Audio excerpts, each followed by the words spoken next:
I remember in Athens watching they have police buses, and it's right in downtown Athens. It's all downtown, trying to get through, and nobody cares.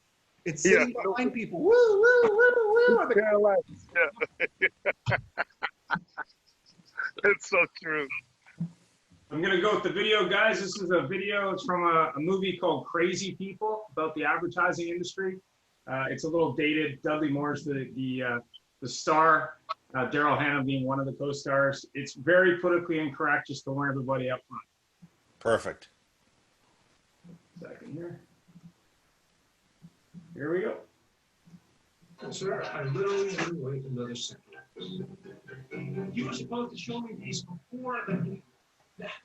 These better be great. Is everybody here okay? Yep.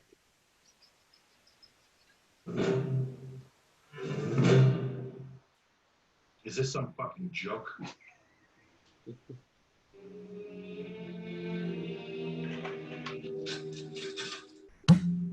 Buy Volvos. They're boxy, but they're good. And sexy, this is not a smart time to be sexy anyway, with so many new diseases around. Be safe instead of sexy. Right. Volvo. Boxy, but good. Are you crazy? Are you fucking mind? I thought this would appeal to a no-nonsense type consumer.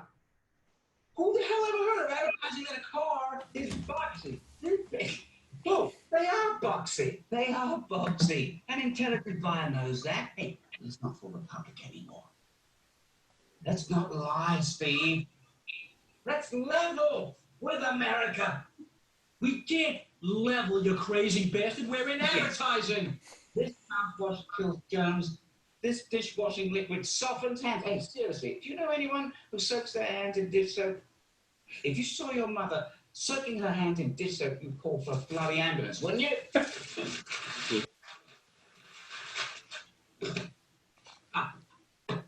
But this is lovely. Truth and travel? Huh? Forget France. The French can be annoying. Come to Greece. We're nicer. We're nicer. The French pride themselves on being annoying. In Paris, they have contests. I mean, they're eligible for huge prizes. Quite gross. Does this cereal taste great? Who knows? But at least the box is cute. Right. The box is cute. The box is cute. This is truly nice. Jaguar, sleek and smart. For men who like hand jobs from beautiful women they hardly know. That's what all of these ads really mean. Men buy these cars because of it, so why don't we just come out and say, hey, we know what you want. Here it is. This is for that. Getting scared.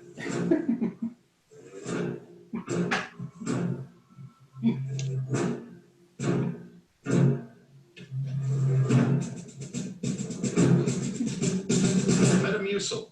It helps you go to the toilet. If you don't use it, you'll get cancer and die.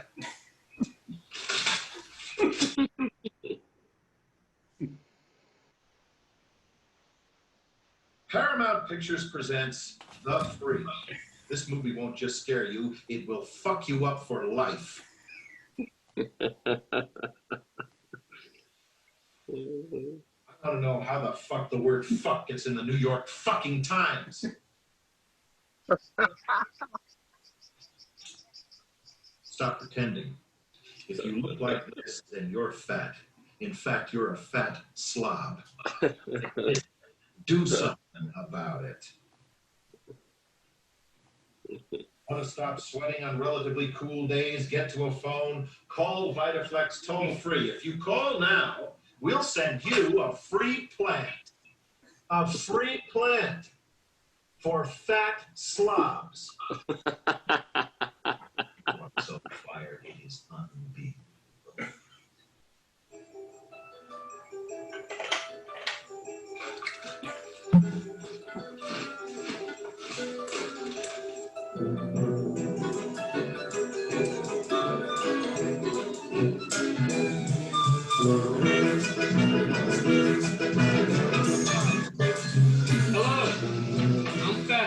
Spike Street? We have to admit that? If you have to say let's get the plan. No? We're fat. We're tired of sweating on relatively cool days. I knew we were fat. Had to do with gloves. Oh, I'm sorry. Ask about the plant. About the plant. That's what's nice. It seems we actually do what we do. We don't have to admit that you're ugly, sir. I don't know about the plant, sir. Please hold.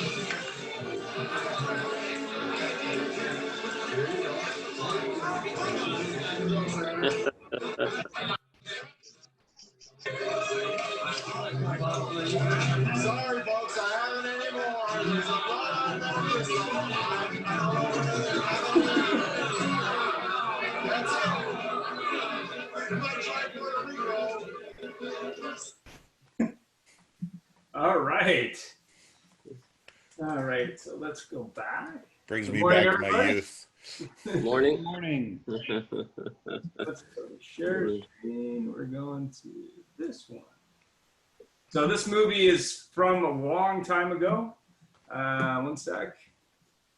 I'm gonna go to stuff here. That's one. Sure. All right. So good morning, everybody. In case you want to watch that movie, it's called Crazy People. It's from, I think, the late 80s, early 90s. It's actually a really interesting movie about the advertising industry. So good morning, everybody. Welcome to AutoHub. A few great books to review. If you're not familiar with Gary Vaynerchuk, pretty much a phenom in social digital, great book by him. Seth Godin's another one of my favorites, and a new book that you might want to check out. It's by Oliver Luckett and Michael Casey. It's called The Social Organism. So it's talking about social media and how to get a better understanding of it. So welcome to the AutoHub Show. Myself, Ian Nethercott, and Jeff Polo, co-hosts. And this week we're doing Marketing Roundtable with 4 guests. One from Greece, direct, just so you know. Yeah. And it's not good morning, it's good evening over here. It's good evening in Greece. So he's really committed. That's correct. So a few housekeeping items. AutoHub Show is for the guests, not the host. It's your show, not ours. Please mute and unmute yourself. You can also click raise your hand if you have a question. We're moderating the chat box and we'll call on you. There's a wealth of knowledge and experience on the call, so let's share ideas and respect each other's time. All AutoHub participants have agreed to be open to sharing ideas and are okay with others using these ideas. Absolutely no selling, please. We have a show on Friday for that. AutoHub is an open discussion with a focus on improving business. We value everyone's input. Speak up and bring value. Don't be afraid to brainstorm ideas and ask questions. Be respectful of everyone's time. After all, we're all busy. Please do your best to stay on topic on the call. Don't forget to challenge our speakers and help them bring value on the call. Vendor Speak, we're now booking Vendor Speak sessions for August. You can check out more details on autohubshow.com. Sign up for Vendor Speak sessions online. Questions, reach out to me or Jeff. The AutoHub Show has vastly improved the Vendor Speak process. Stay tuned for more details soon. And as always, we're always open to new ideas. We're all ears there from the AutoHub community. So 4 guests today are Grant Ivens, Sandra, Birnie, Neil Shah, and George. I don't know how to pronounce your last name, George, but George from Greece, from Stouffville, Toyota. Just go like this. Yeah. So we're going to start with, I just got to go into chat here. Okay, good. So we are going to start with Sandra. So go ahead, Jeff. Hello, everybody. Good morning, good afternoon, good evening, George. And welcome. We're glad to have everybody here. Our first guest panelist of the Marketing Roundtable is Sandra Birnie, a former colleague of mine from the automotive world at an auto group. Sandra's worked in 2 medium-sized auto groups with products everywhere from, entry-level Hyundai. Sorry, Neil. It's a sister company. That's right. To super duper fancy schmancy Range Rovers and all that other stuff. But Sandra's a marketer. She has her own company now. And, if you check on LinkedIn, she's got background, not just automotive, but she's got apparel, health and beauty, sports, entertainment, and I believe she even worked with a company that does smelly stuff. So without further ado, Sandra, tell us a little about yourself and welcome. Thank you so much for taking the time. Thanks, Jeff. Thanks to everybody. Really excited to be here today. So yeah, I'm a career marketer. I've been so fortunate. I'm from Vancouver, but I started my career out in Toronto working for Unilever, the packaged goods company, working on several of their flagship brands. And then in Toronto, I moved over into the beer world, working on Budweiser, Stella Artois. I've also been fortunate enough to work for Lululemon, the Vancouver Canucks, and then most recently with two different local auto groups here in Vancouver. I'm super passionate about marketing. You know, one thing I realize is that no matter how the landscape changes in the marketing that I do with my teams, it always comes back to the basic fundamentals that I learned at Unilever, the packaged goods company. So I really tap into that and leverage that knowledge to share it with my clients to drive their business forward. Fantastic. And one thing I like with yourself and a guest we have coming up later, Grant, is you bring something outside of the car business to this, because it's important we learn how everybody else does it. A question for you though, what's the biggest opportunity for retailers in terms of their marketing efforts? That's a great segue, Jeff. I do actually think that it is a huge benefit that initially when I came into the auto world that I was coming from different industries. It really allows me to come with a fresh set of eyes. So one thing I noticed when I came into the industry, the first thing that I do is really take stock of the basics of marketing, fundamental marketing in terms of who's our target consumer, really getting to know that target consumer. So once you've nailed down that consumer persona, then it's all about the consumer journey. And what I noticed in the auto industry is that there was a real opportunity to tailor the marketing to further interact with the consumer. I found that many different dealerships are marketing in mediums that are less than relevant for the consumer that they're trying to reach. One of my favorite pieces of research is from Google that talks about the consumer car buying journey being over 900 different digital touch points. And so our goal as marketers is to interact with those consumers along their journey of those 900 different digital touch points to present them with relevant information that helps to sway them in their decision-making process. So that is definitely something that I've done as I've joined different auto groups, taken stock of the media that they're using to market and tailored those medias to actually meet the consumer that they're trying to reach, which is heavily digital. With a multi-month path to purchase with over 900 different digital touch points. Obviously that sees consumers using Google, YouTube, review sites, the manufacturer sites, the dealer sites.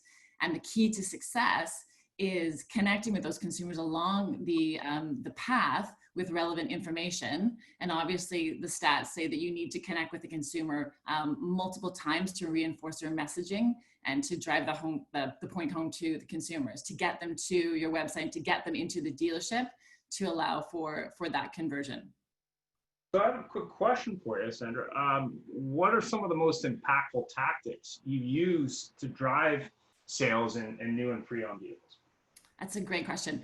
So in this taking stock of the media landscape, I have a little bit of a formula that we like to use on our rooftops. So we would take the budget, we would put 30% of that budget towards search marketing, Google search for new vehicles, 30% of that budget towards display with Google for new vehicles, 30% of that towards what we call dynamic marketing, which I'll go into maybe a bit in the future. That's for used marketing, used vehicles. And then the last 10% of the budget for remarketing. And that is obviously whereby when a consumer comes to your website and then they go away with the remarketing dollars, images of the last vehicle that they saw, then follow them around the internet. So obviously, strong keyword strategy through Google has been a big part of it. And then I can go into pre-owned if you'd like to talk about that. Well, we're a little tight on time, but the question I guess would be there in pre-owned versus new. Is there a difference? Yes, absolutely. So just quickly, one of the most impactful tactics, or several of them that we used for pre-owned, we introduced Facebook Marketplace for pre-owned. So we got our feeds on Facebook Marketplace, and that allows us to receive about 75 to 100 leads per day. The dynamic marketing with Google that I just mentioned was hugely successful as well. And what that does is that as a consumer is searching in Google, the specific keywords that they're using to search for pre-owned vehicles, Google then takes those keywords, crawls your website, and actually makes the tailored pre-owned ad in response to the search query by the consumer. And then finally, Facebook carousel ads. So multiple images of pre-owned vehicles with a moderate budget behind it drove huge incremental traffic to the websites on the pre-owned side. Cool. Thanks very much for that. Does anyone from the audience have any questions for Sandra? Don't all speak at once. I have a question. Yeah. Are you dealing with just dealerships, or are you dealing with any manufacturers like on a higher level? I've been focused at the dealership level within auto groups. And who would be your best client, for example? What's the definition of best? Well, you know, who you getting the most results with. That's a good question. Who would be the best? Yeah. Who's getting the most the bang for their buck? Like who would you say is a leader? I would say the biggest incremental change that I saw in my time was with Audi personally, with the group that I was working with, through optimizing the load time of the website, increasing the user experience, consolidating their spend, and using that formula that I just discussed. We were able to double the traffic to the website. Yeah, that's awesome. Well, thanks very much for that, Sandra. Great answer. Sandra, I have a question. Yeah. Have you seen a shift recently to more subprime related searches? Oh, that's a great, absolutely. Something that we do is we track keyword searches over time, and there has been a market increase in subprime searches over this period of time. Even on luxury, Sandra? Not as much on luxury, no. That's more insulated from that area, but on the other vehicles, definitely. Fantastic. So insensitive to time, we're going to move on to Mr. George from Greece. For those of you who don't know George, he's been pretty much a Toyota lifer for a long time. Very active on social. I see him a lot on LinkedIn. He does some very dynamic videos. He's very outside of the box thinker, in my opinion. But maybe, George, you could tell us a little bit about your car journey. Sure. Thanks, Ian. Wow, I don't even know where to begin. I remember back in 1996, I was the first person to bring a computer into a dealership with the old dial-up internet. I was fresh out of university. I went to Northwood University, which is strictly automotive marketing course in university. And I came out of university, you know, full of energy and excitement. And here I had a computer in the dealership. Nobody even knew how to turn one on, let alone see an actual computer. And I had to fight with the general manager, because the general manager looked at it at the time and said, "I want nothing to do with that. Get it out of my dealership." And here we are, fast forward, 30 years later, and we're, the exciting thing about our industry, it's evolving, and if you evolve with the times, you're going to get the results, and having fun doing it. I think having fun is a big thing. I love what I do. I'm a lifer with Toyota. I'm blessed to work for a great dealership, great ownership, and they let me do my thing, and it's awesome. So you do a lot of video, and of course, back when I was selling retail, I was pretty outside the box with social too. What have you learned from shooting video with customers and promoting your store and your brand online? Like, what has been the response from customers, but more importantly from management at the store? Yeah. Great question. A lot of trial and error and having fun. Customers love it, and I enjoy it. I don't know if I think I enjoy it more than all of them, but I got customers that insist to buy a car for me, and they want to do a video. It's come to that, and it's amazing. I got people that bought cars for me from all over, outside Toronto, outside the province. I did for the first time ever, I did a virtual sale video with a customer in the UK on Friday, and it's just amazing. Customers are having fun, and they see me having fun, and they want to be part of it. They want to be part of it, and I want to continue to do more. It gets me excited, and it keeps me on the game, on the ball. So it's incredible the amount of people that kind of fluctuate towards someone who has that energy, that excitement, and wants to have fun and love what they do. Well, I have to say, George, I follow you on LinkedIn, and I get a real kick out of these videos. And sometimes it's a little bit over the top, and on a good way. And I've seen people sitting there screaming with you and standing in the boxes of pickup trucks and all that. So it's very cool. So what's your best advice for dealership, for salespeople or marketing manager who's just getting started with video? You got to have a good team of people that I feel are willing to try new ideas, trial and error, and you see what works for you, what doesn't. And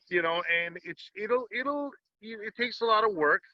Some people it takes a little bit longer than others, but practicing, I always said practice makes perfect, and your heart's got to be in the game. You can't just work on a 1 day, on a 1 week, on a 1 month. You got to keep on trying, and the results will come. But if you just do it kind of, just halfway, you're not going to get the results you want. And I'm still excited. The juices are flowing with me, and here I am overseas in Greece right now, and gentlemen, I'm very excited to be on the show. And ladies, it brings me to a new level. I'm going to be doing some over-the-top stuff while I'm here in Greece. I'm pretty excited. I don't want to say too much about it, but again, the creative juices are flowing, and the owner of the dealership has given me the full green light. George, have fun, and we'll see you when you get back. Well, I have to tell you, are you going to be going to a Toyota store while you're there and doing the videos from there?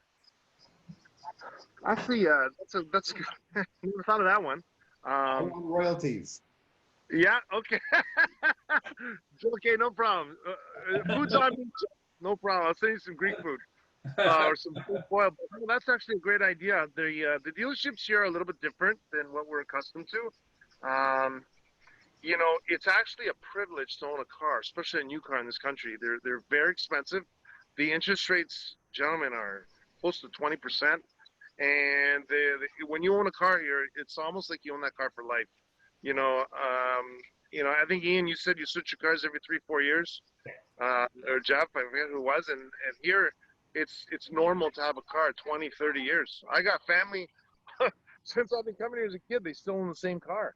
So it's a big privilege here to own a car. It's huge. So I have a question from the audience. What are the best kinds of on-site events to attract customers, and how does that factor into your marketing budget? So I don't know if you do any event-driven. I know you did some stuff for Red Tag, George, but when you do videos, do you ever do that in terms of on-site events, and what have you found works for you? I did a live event in the fall of last year. I found that to work.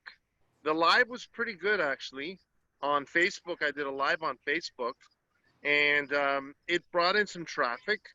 That I did try. I've done all kinds of different events off-site, mall sales, parking lot sales, compound sales, but I'm trying to now do it through the virtual world now. So it takes a lot of work, and it's something that's it's a little different. But people, especially now, I think there's a bigger opportunity now forever if you're in the social media world, and now take what we used to do and do it virtual. So this experiment that I'm doing right now overseas is kind of spearheading that whole virtual world. And Toyota's actually given me the green light themselves. So like I said, it's a lot of exciting stuff about to happen in my world here, in the marketing world, and I'm super pumped.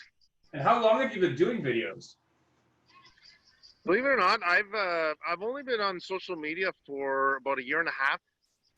Before this, I wanted nothing to do with social media. I was training my sales staff and others, hundreds and hundreds of people, what to do with social media. And finally, I said, you know what? I'm going to take the bull by the horns, and I'm just going to tear it up. and that's essentially what's happened. So I've only been in the social media world for a year and a half. People who have known me for 20, 30 years in the business, who watch my videos and follow me, they just say, yeah, that's George.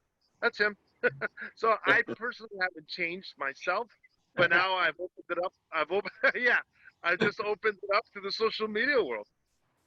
Cool. Well, thanks very much, George. So we're going to jump into the next guest. So go ahead, Jeff. Thanks. Hello. So we have another guest, and a very special gentleman. His name's Grant Ivens. Or I don't know how you pronounce it, Grant, so I apologize. No, you got her bang on. Okay, perfect. So Grant is another one of these fine people like Sandra who has a very deep experience level with some automotive and other inventory or other products. My favorite thing about George, his official title is rocket scientist. So what else can you say about somebody like that? I'm going to turn it over to you, George, and Grant, sorry, not George, and tell us a little bit more about yourself. Well, hello, everyone. I'm just around the corner from George's store. I'm up in Musselman Lake, just north of Stouffville. So it's out on my porch here. Weather here, we're a little bit rainy today, George, so you're not missing much. Yeah, so I've been running a shop called Say What Communications now for since '92. Prior to '92, I actually worked 5 years in the trenches at Magna. So I've got a whole insight in regards to the understanding about the building the giant Magna brand. So my background is creative direction and brand direction, and really the one thing that I also do is I also teach. So I'm in the Seneca program where I teach both in the marketing side and the graphic design side, and on the business side. And throughout all of those platforms, the one thing that I constantly say to my students and I say to my clients is, this is what you should have tattooed on your ass. If you're not different, then you're the same. And if you're same, why should I deal with you? So the whole focus that we try to look in is the development of brands. And with development of brands is the power of owning a difference. And the only way you can own the difference is by understanding the competition. So research becomes key and critical to the whole thinking strategy about doing that. With the OEs, we see them being really brand oriented.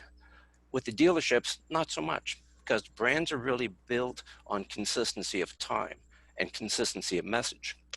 George is a brand because he's out there, people know him, he's been doing the same thing for 20 years. I bet you people know George more than they actually know Stouffville Toyota. So the question becomes there, where's the strength of the brand? And I think that's one of the things that dealerships are constantly doing, is we see a lot of it being promotionally driven as opposed to being consistently driven. So where we try and get in with all of our customer bases is to try and get into an understanding and get them to understand what their brand is all about and what the personnel of the brand is, and make sure the brand is consistency in all of its messaging moving forward. So we're really brand builders. So the question for you, actually, I've got a question from the viewers. And then maybe perhaps other guests can answer as well. What are the best? What are some of the biggest improvements the OEMs can make on their marketing? I think when you take a look at let's look at Ford. I think Ford's doing something that's great. They're taking a brand which was parked and they've just brought it back. Bronco 2. Bronco 2 is coming out there going head to head with Jeep now. And I think it's going to be really interesting, especially the fact that they've taken that over the whole launch program being a 12-month program. So I think the resurrection as a brand is really, really strong. Because when we start thinking about it, a lot of consumers are either brand oriented or product oriented. I'm a product oriented guy. When things came on the marketplace, I'm an early adopter. I had the first Murano that came out. I had the first FJ that came out. And George, that FJ lasted me 10 years. And I sold it with 400,000 clicks on it. Still got 5,000 in the engine was shot. I love it. But so, did you get it from George? No, that was prior to George. That's okay. Next time. Yeah, because Stouffville wasn't there. And now we got a Wrangler because we've always wanted Jeeps. So, but prior to that, so I think it's a matter of taking along. OEs have to take the understanding about the power of the platform. and making sure that the overall brand message is there. Terrific. What's the best marketing advice you can give car dealerships moving forward? Car dealerships, I think, is to actually stay on brand, understand your brand, and develop a brand. And the most important thing, going back to Sandra's points there, is the utilization of data. Like database is the strongest point you can ever have. I helped one company out of Canada here that started a retro guitar brand, and what they did is we developed this retro guitar brand, which is called Eastwood Guitars and Airline Guitars. And as we developed them over a 12-year platform, what we did is we had an essence about what we wanted to do, and we defined what the product was, and that product was to own the difference of being what people want. So not everyone got their guitar, but over a matter of 12 years, we became the strongest retro guitar brand in the globe. And when you talk to Mike over at Eastwood, if you ask him what's the most important thing he has, it's not his SKUs, it's not his products, it's not his dealerships, it's not his distribution, it's his database. Database becomes king. One thing that from talking to some of the call centers that we deal with, in the early days, the first 2 months of the pandemic, what we've seen was that they were actually having their calls go out, and those calls became conversations. So the connections between database, and I think that's really where dealerships have the opportunity, is to change sales pitch to conversations. Understand as much as possible. If you are getting into the gathering of information, try to get as much information gathered as possible that can help you expand it. So in marketing in 2020, when you're looking at pandemic and moving forward, how can dealers enhance results during the challenging times they're having? I mean, obviously, depending on where they are in the globe, I mean, what's going on in Ontario is a little different than what's going on out west, and that's also true in the US market. What has changed in marketing, in your opinion, and how can dealers take advantage of that? I think that then Sandra really covered that perfectly in regards to her explanation of where the Google, the digital, the whole tracking, the whole passing back and forth. The other piece I would put in there too is it's touch points, as many touch points as possible to hit the consumers with. And that's why I say the tracking of that data, the trying to expand the communication, and trying to be involved with your customer base as much as possible. Right now, everything is just like the show. This is a content-based show. How can you turn a dealership into a content? How can you turn your dealership into spreading information so that conversation relates to a key? Own the difference between between your competitions, between understanding all that. So it's really content becomes the king right now. So it's we're in the point of storytelling. Very good point. Storytelling. Any other questions from the audience? For Grant? Or anybody else? Oh, we got one here. On-site events need to have an actual message. Too many dealerships don't give their database enough time to react, and they don't have a clear message. We are having a sale. Doesn't excite a prospect anymore. So having a sale, obviously private sales have been, I think, oversold, for lack of a better term, for the last 20 plus years. How can dealers, I guess, change the message and change the result for customer-centered events, in your opinion? I would say by understanding the customers and trying to give them something different. Like we were banging around one the other day. We just kind of came up. We sort of said, what about if we turned it into a drag show? So, trying to do things that get people talking. I've got another one here. What kind of props, coffee trucks, etc., factor into a site event in today's market? Like what kind of benefits would factor in and make it more impactful? I think anything that has an attraction, but I'm a big believer that it's got to be on brand. So understanding what the presence, if your brand has a sense of humor, then making sure everything that we deliver has a sense of humor. Throw a comedy show into it, bring a comic on board, or just something to throw something out that shows that you understand it. Okay. Any answers to that from other guests? Yep. Anybody else have a thought, George? Yeah, I do. Grant, I'm gonna get a tattoo.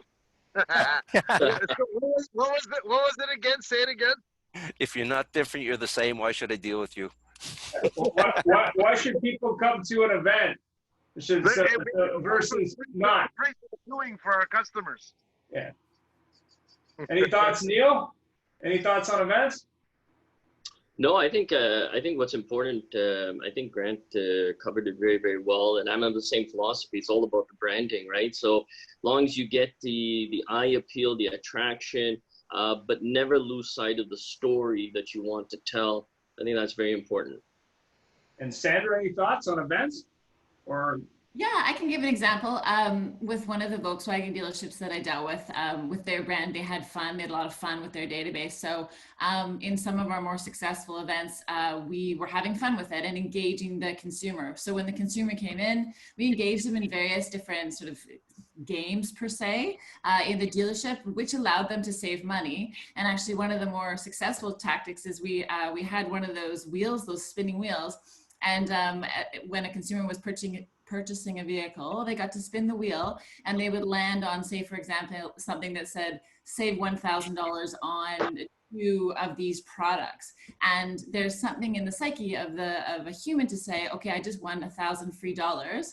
Now I need to spend it. So the consumers always ended up purchasing 2 aftermarket products, but it was in a game setting, and it was a win-win for everybody, and it was on brand. It was fun and engaging for the consumer.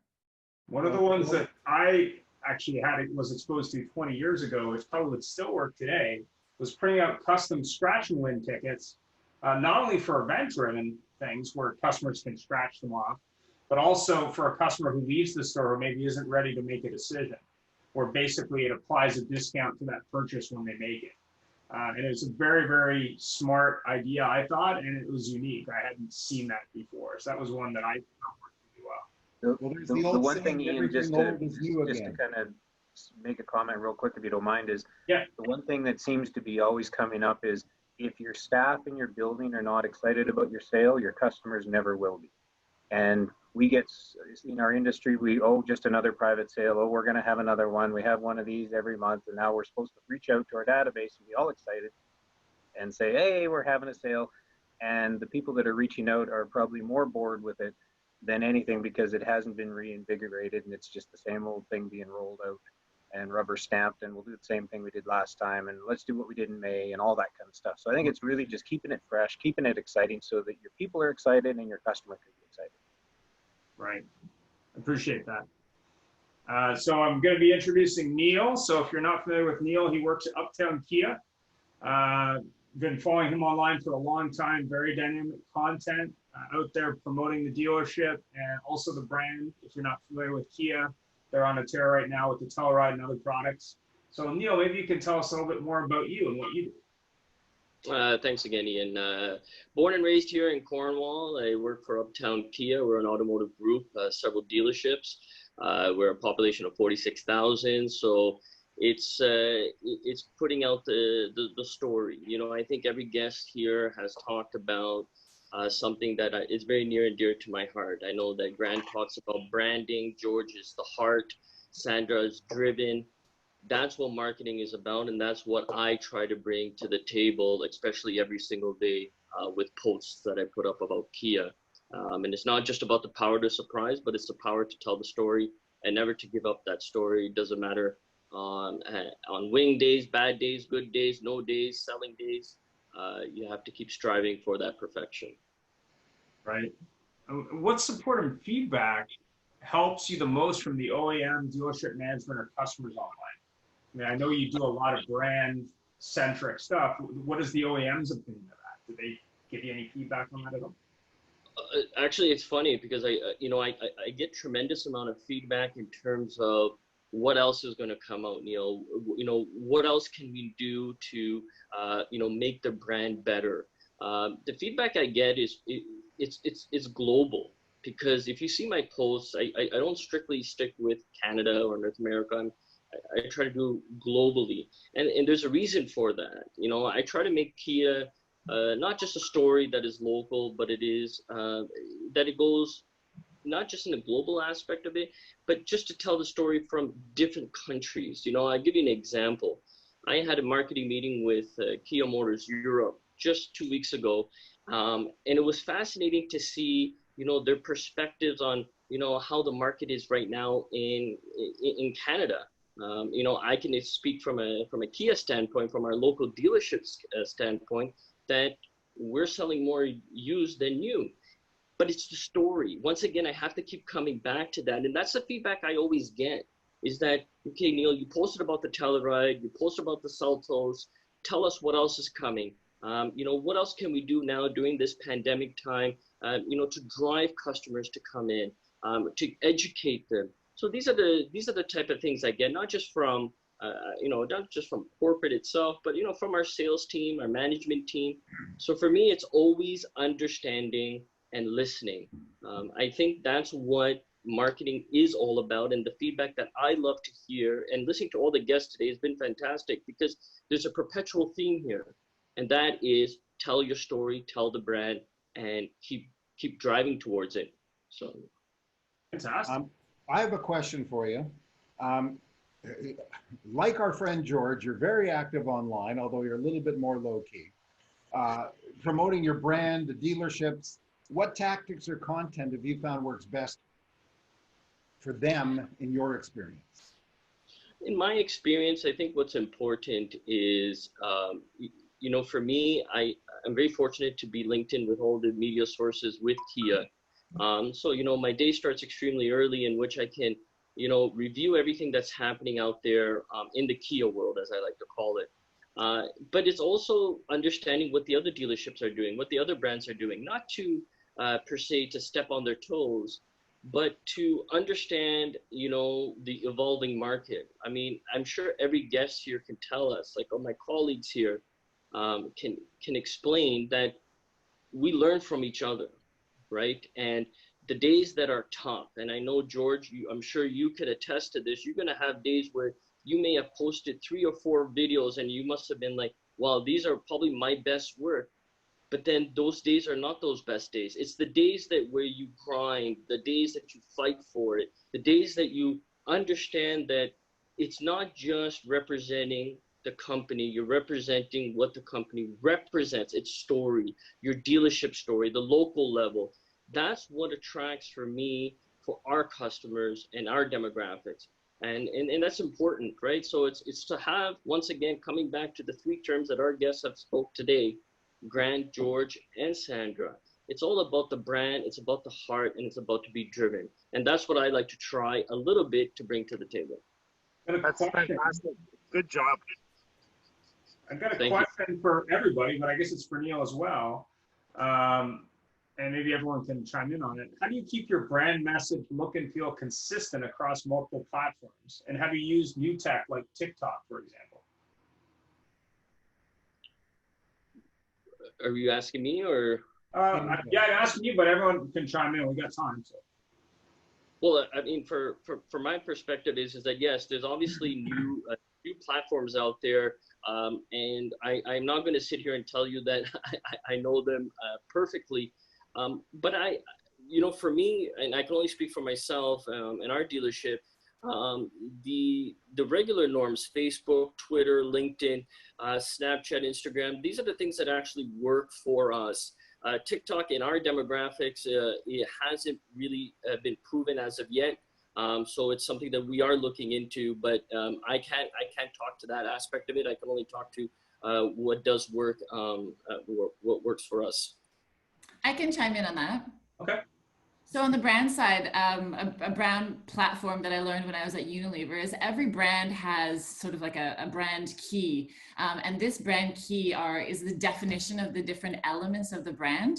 So for example, you would define your target consumer, the competitive marketplace, the opportunity in the market, the values and the characteristics of the brand, as well as the point of difference, so what makes you different. and something called the reason to believe, why you can claim the point of difference. And having that document in place for every company I've worked for, we share that document around to all people who are producing content for the brand.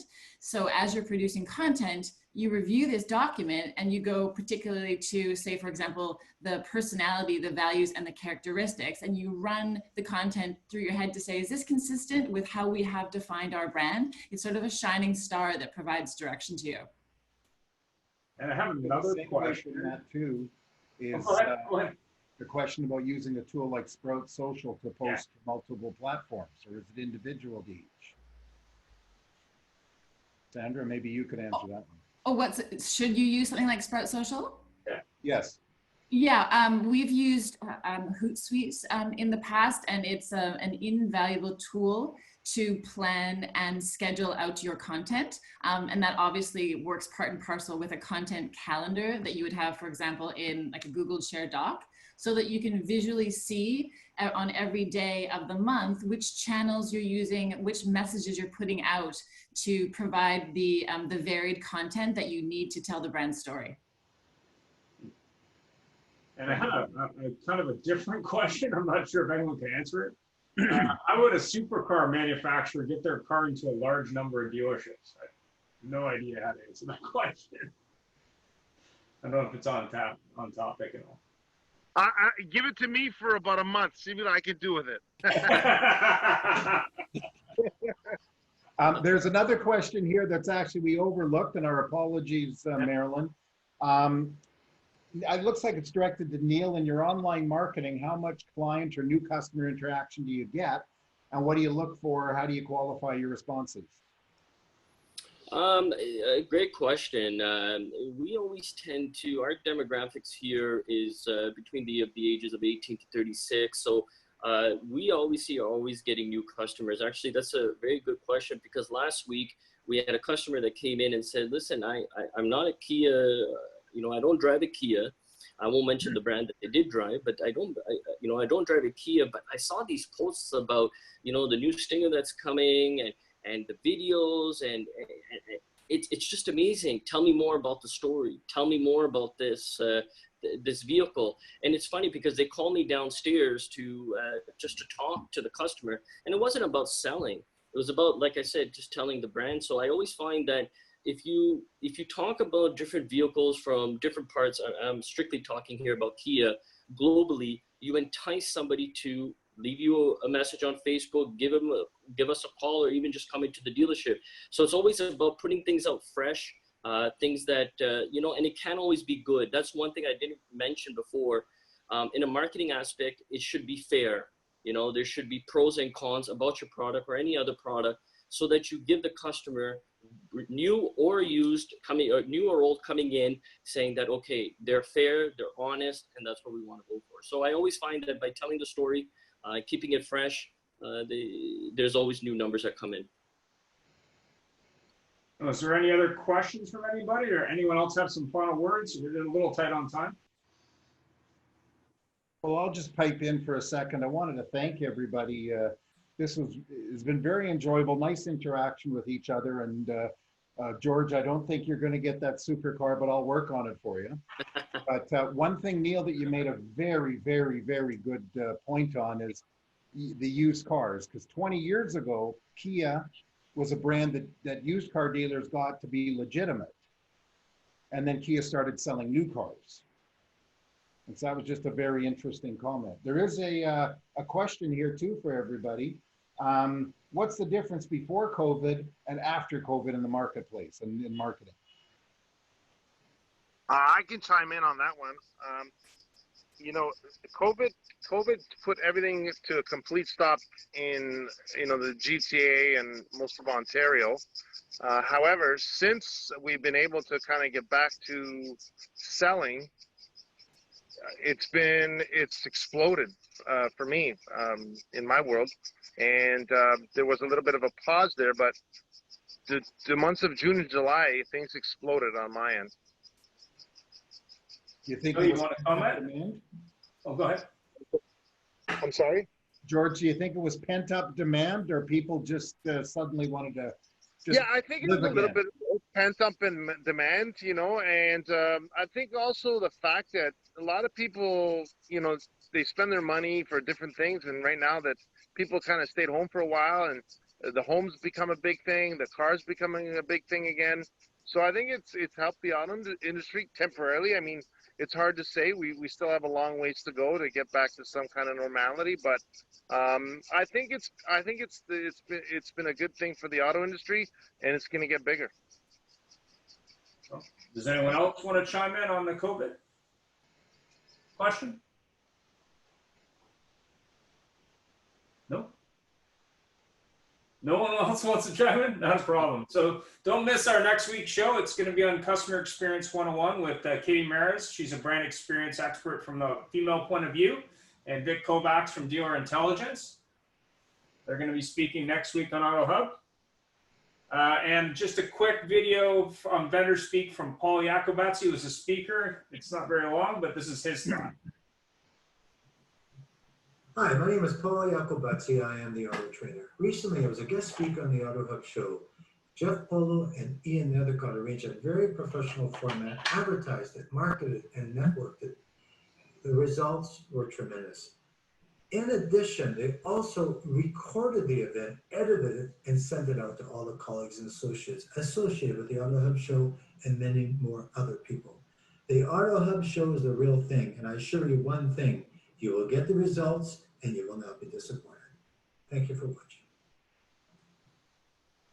That's a quick video from Paul. He was on our Better Speak, I think a week or two ago, just because of month end we didn't do one, but that's, and then in terms of future shows, Customer Experience 101 is coming on August 10th. Women in Automotive is going to be on August 17th, and that's going to be a panel show. We're also having another panel show, Used Car Wholesale Perspective, August 24th, and we will be doing a break, end of the summer show break, August 31st, just because generally month-end shows aren't well attended and we need a little bit of a break. And we're going to be back September 8th. Thanks to everybody who appeared on the show, and Jeff has some thoughts.